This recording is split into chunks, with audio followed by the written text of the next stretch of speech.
MA में कबीर से related कोई क्वेश्चन आ ही जाता है। चलिए अब शुरू करते हैं। हमारे भारत के महापुरुष अपने विषय में कुछ भी कहने से संकोच करते रहे, क्योंकि वह उसे आत्म प्रशंसा मानकर इस कार्य को मिथ्या गर्व या दम्भ का काम समझते रहे।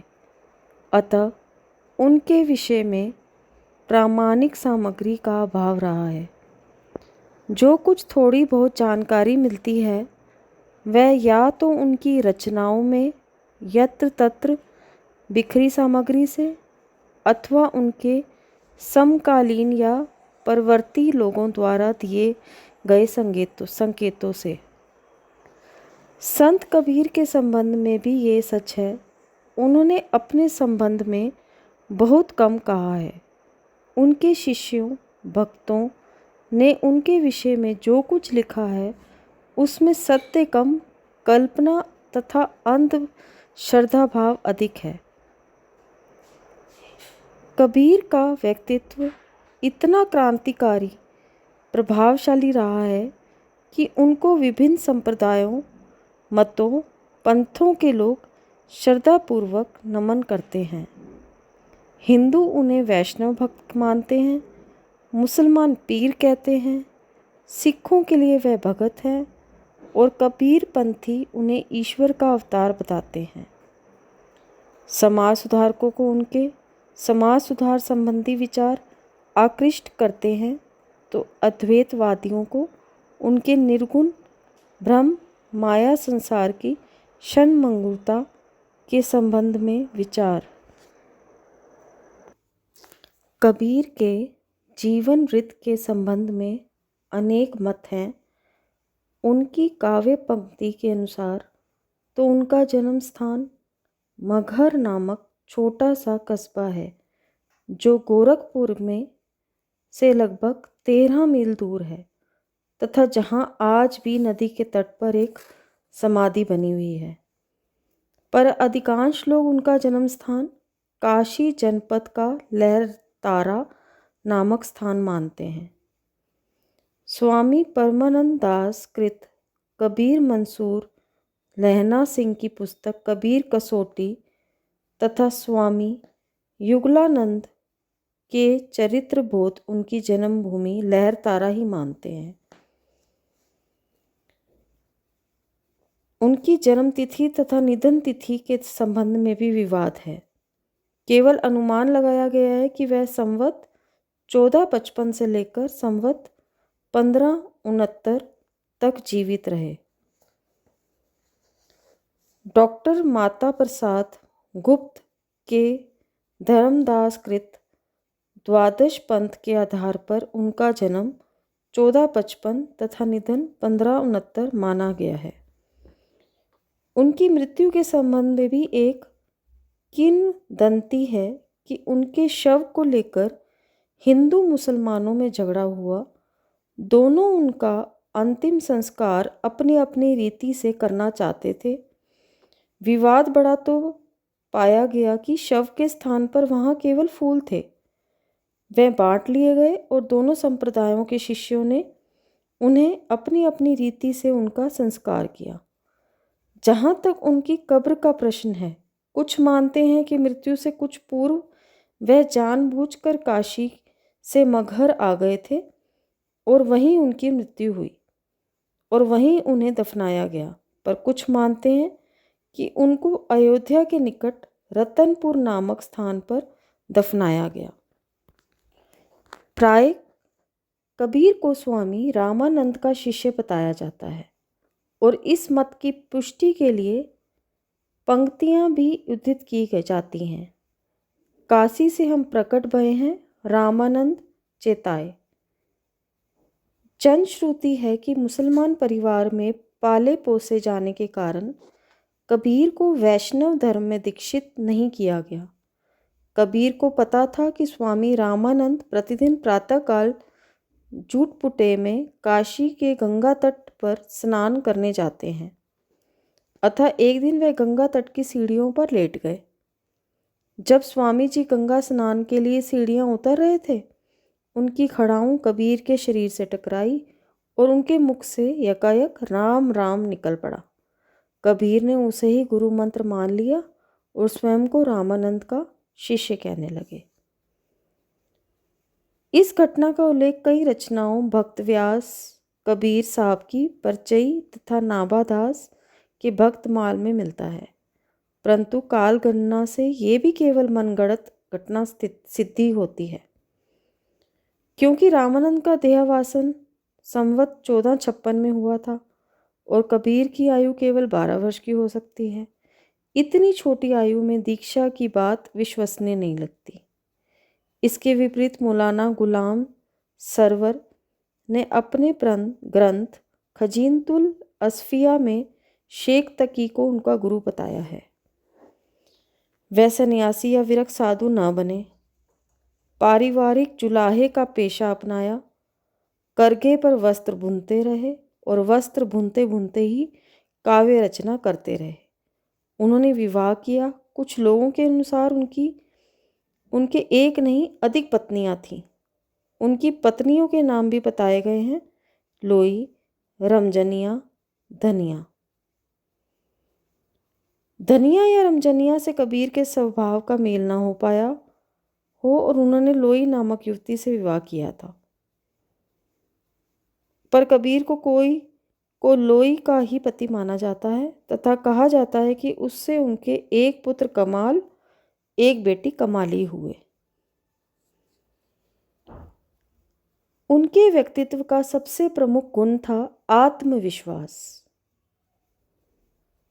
उनका हृदय अत्यंत कोमल, उदार और प्रेमवत था। अपने इसी कोमल स्वभाव के कारण वह किसी को कष्ट में नहीं देख सकते थे। प्राणी मात्र के प्रति उनके मन में दया, सहानुभूति के भाव थे और अहिंसा को परम धर्म समझते थे। मोह ममता से ऊपर उठ सच बात कहने में तनिक भी संकोच न करते थे। सत्य के मार्ग पर चलने वाले कबीर ने ना किसी से दोस्ती की और ना किसी से बैर किया। अन्याय, अत्याचार, शोषण का विरोध वह निर्भय होकर करते थे। अतः सब उनसे रुष्ट थे। हिंदू पंडित तथा मुसलमान मौलवी भी अन्याय का विरोध करने के लिए वह बड़े से बड़ा बलिदान करने को प्रस्तुत रहते थे। राजनीतिक दृष्टि से कबीर का समय अराजकता का युग था। कबीर से लगभग 100 वर्ष पूर्व अलाउद्दीन खिलजी, जिनका समय था 1266 से 1316 के हाथों में उत्तर भारत के शासन की बागडोर थी। वह कट्टर अत्याचारी शासक था। उसने हिंदुओं पर कर लगाया, किसानों पर इतना कर लादा कि उनकी आर्थिक दशा दयनीय हो उठी। वह इतना हिंदू विद्वेषी था कि हिंदू ना घोड़े पर बैठकर निकल सकते थे और ना अच्छे वस्त्र पहन सकते थे। उसके बाद मोहम्मद तुगलक का राज्य रहा, जिनका समय 1351 से 1379 ईस्वी था। उसने भी कर लगाए, हिंदुओं को धर्म परिवर्तन के लिए बाध्य किया। उनके ऐसा न करने पर उन्हें मौत के घाट उतार दिया। सन 1398 में तैमूर लंग ने भारत पर आक्रमण किया। उसने ऐलान किया कि उसका उद्देश्य हिंदुओं को दंड देना, मूर्ति पूजा को समाप्त कर गाजी बनना है। उसने मंदिरों को तोड़ा, भ्रष्ट किया और बड़ी संख्या में हिंदुओं को इस्लाम धर्म स्वीकार करने के लिए बाध्य किया। इन आक्रमणों तथा मुस्लिम शासकों के क्रूर आचरण का परिणाम देश में दरिद्रता और निराशा का वातावरण, हिंदू मुसलमानों में पारस्परिक विद्वेष की भावना। कबीर के समय सिकंदर लोदी का शासन था। वह भी कम हिंदू विद्वेषी ना था। मुल्ला मौलवियों की बात मानता था। उनके बहकाने पर उसने कबीर को भी मरवा डालने की धमकी दी थी।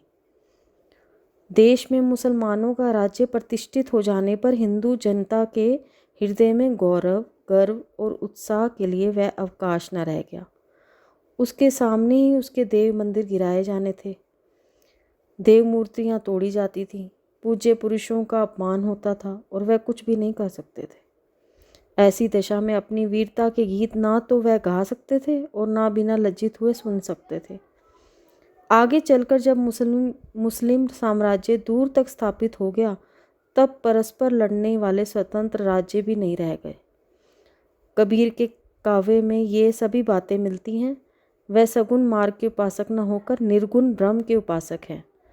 यद्यपि उन्होंने राम, गोविंद, हरि आदि शब्दों का प्रयोग किया है, पर उनका आराध्य निर्गुण निराकार ब्रह्म ही है। कबीर ने हिंदू मुसलमानों को उनके दोष बताकर उनमें एकता, भाईचारे की भावना उत्पन्न करने का प्रयास किया। हिंदी के संत कवि, जिनमें कबीर सर्वोपरि हैं, अधिकतर निम्न जाति के थे।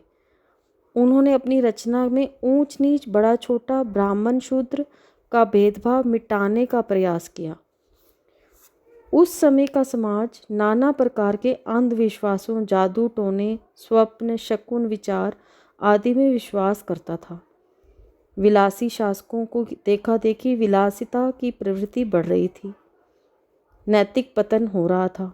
लोभ, लालच, चाटुकारिता में सब जकड़े थे। स्वाभिमान की भावना, आत्मविश्वास, कर्मठता के भाव लुप्त होते जा रहे थे तथा पराजय की भावना बढ़ती जा रही थी।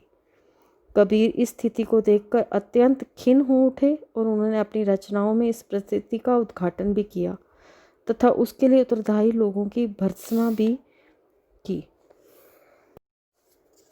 भाषा पर कबीर का जबरदस्त अधिकार था। वह वाणी के डिक्टेटर थे।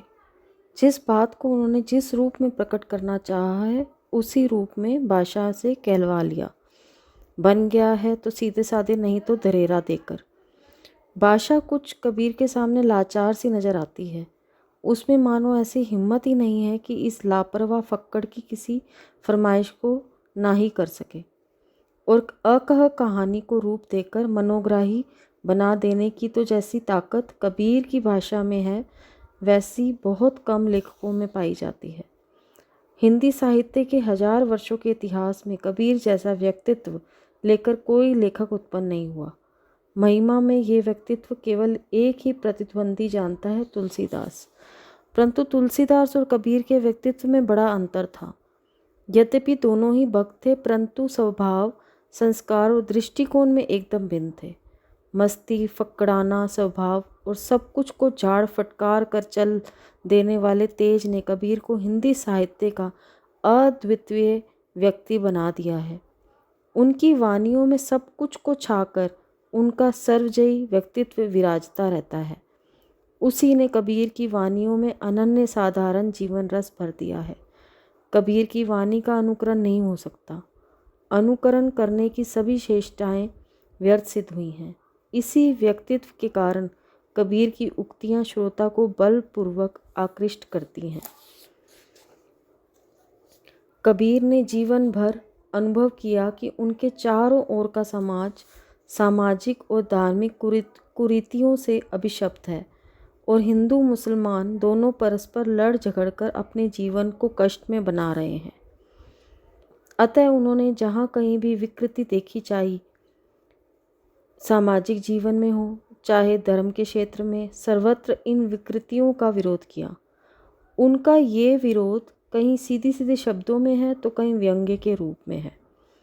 सारांश ये है कि कबीर की मानवतावादी और जन कल्याण की भावना ने संसार में व्याप्त भ्रष्टाचार, अन्याय और उत्पीड़न को देखकर विद्रोही और क्रांतिकारी की भूमिका अपनाई और जहाँ कहीं भी विकृतियाँ देखीं उनका विरोध किया। अपनी इसी प्रकार की उक्तियों के कारण कबीर को उपदेशक, सुधारक, क्रांतिकारी, विद्रोही कवि कहा गया है। काव्य के 3 तत्व माने गए हैं, सत्य, शिव और सुंदर। कबीर के काव्य में सत्य और शिव के तत्व तो मिलते हैं, परंतु सौंदर्य का नितांत अभाव है। एक और वह अपने युग के समाज में व्याप्त कुरीतियों का सच्चा चित्र उपस्थित करते हैं और दूसरी ओर समाज और व्यक्ति के कल्याण का मार्ग बताते हैं। कुछ स्थलों को छोड़कर उनकी रचनाओं में न भाव सौंदर्य है, न कला सौंदर्य और न भाषा माधुर्य। कबीर मानवतावादी, संवेदनशील और सहृदय संत थे।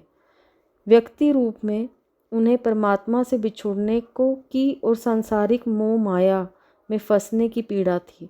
और दूसरी ओर समाज में हो रहे अन्याय, उत्पीड़न और शोषण की व्यथा थी।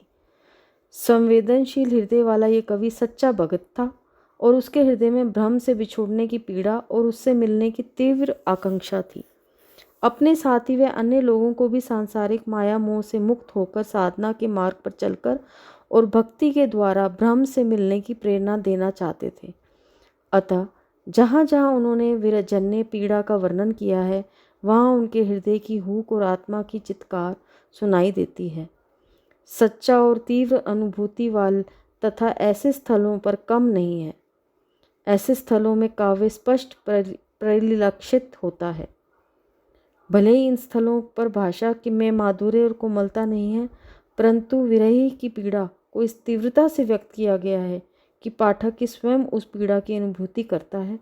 यही स्थिति आत्मा परमात्मा के मिलन के चित्रों की है और सीधी सादी भाषा में वह मिलन के चित्र प्रस्तुत करते हैं। कबीर का काव्य, जिसमें उन्होंने सामाजिक कुरीतियों और धार्मिक रूढ़ियों का विरोध कर जनता को सरल जीवन जीने और ईश्वर भक्ति के मार्ग पर चलने का संदेश दिया है। ऐसे स्थलों की भाषा कहीं सरल है, कहीं व्यंग्य और फटकार की तीखी चुभन वाली। भक्ति भावनाओं से भरा हुआ काव्य, जहाँ उन्होंने या तो गुरु के प्रति अपना आदर भाव प्रकट किया है अथवा भगवान के प्रति आत्मनिवेदन और उसमें मिलने की तीव्र इच्छा व्यक्त की है। ऐसे स्थलों पर उनकी भाषा में अलंकारों और प्रतीकों का प्रचुर मात्रा में प्रयोग किया गया है। उनके रहस्यवादी पद और साखिया या उलटवासिया, जिनमें हठ योग, सिद्धों और नाथों की शब्दावली का प्रयोग किया गया है और जिस भाषा को सामान्य जन तो क्या विद्वान भी समझने में कठिनाई अनुभव करते हैं। कुल मिलाकर उनकी भाषा को सशक्त भाषा कहा जाएगा। उसमें प्रवाह भी है, संगीतमयता भी है और संप्रेषणीयता भी है। एक आलोचक ने उनकी भाषा के संदर्भ में ठीक ही लिखा है, आज तक हिंदी में ऐसा जबरदस्त व्यंग्य लेखक पैदा ही नहीं हुआ। उनकी साफ चोट करने वाली भाषा, बिना कहे ही सब कुछ कह देने वाली शैली, और वह अत्यंत सादी है किंतु उसमें अत्यंत तीव्र प्रकाशन भंगी है। उसमें कला की काट छांट नहीं है किंतु अनुभूति का तीक्ष्ण गौरव विद्यमान है। कबीर का काव्य मुक्तक काव्य है। भाव के अनुरूप उनकी शैली परिवर्तित होती चली गई है। उनकी शैली के मुख्य रूप 3 हैं: खंडन शैली, उपदेशनात्मक शैली, अनुभूति व्यंजक शैली। उनकी शैली में कोमलता, कठोरता दोनों हैं। उनकी भक्ति रचनाओं में साधक का धैर्य और कातरता है। समाज तथा धर्म सुधार वाली उक्तियों में अक्खड़पन तथा आक्रोश है तथा कुछ स्थलों पर माधुर्य तथा रसानुभूति कराने की क्षमता भी है। कबीर का उद्देश्य कविता करना नहीं था। कवि के रूप में यश प्राप्ति भी उनका लक्ष्य नहीं था। उन्होंने काव्य रचना की प्रतिज्ञा नहीं की थी। उनमें काव्य प्रतिभा भी विशेष न थी। फिर भी उनकी वाणी को काव्य न मानना दुराग्रह मात्र होगा। अपनी काव्य रचना के संबंध में उन्होंने एक पद में लिखा है कि वह गीत नहीं है, ब्रह्म विचार है। अन्यत्र भी उन्होंने कहा है, केवल कही समुझाइया आतन साधन सार सरे। स्पष्ट है कि शुद्ध कविता करना उनका उद्देश्य नहीं था। कबीर युग चेतना के कवि हैं। शोषितों का समर्थन करना, पथभ्रष्ट समाज और सुमार्ग पर लाना उनका लक्ष्य था। ऐसे समाजवादी कलाकार में कला की बारीकियां ढूंढना भूल होगी। कविता का प्राण तत्व है अनुभूति, और यदि वह कल्पना पुष्ट और भावना सिक्त है तो महान काव्य बन जाती है। कबीर ने प्रेम, विरह, भक्ति के उद्गार प्रकट करते समय अपनी पुष्टि अनुभूति को जहाँ सर्वसाधारण की भाषा में व्यक्त किया है, वहाँ वह हृदय को स्पर्श करती है और इसमें उनकी कवित्व शक्ति का मर्म छिपा है। आशा है आपको कबीर जी के बारे में काफ़ी जानकारी उपलब्ध हो गई होगी। आशा करती हूँ आपको वीडियो पसंद आई होगी। मेरे चैनल को सब्सक्राइब करें। आगे आने वाली वीडियो की जानकारी पाने के लिए बेल बटन दबाएं। वीडियो लाइक करें और ज़्यादा से ज़्यादा शेयर भी करें। अगली किस टॉपिक पे आपको वीडियो चाहिए वो मुझे कमेंट करके बताइए। धन्यवाद साथियों।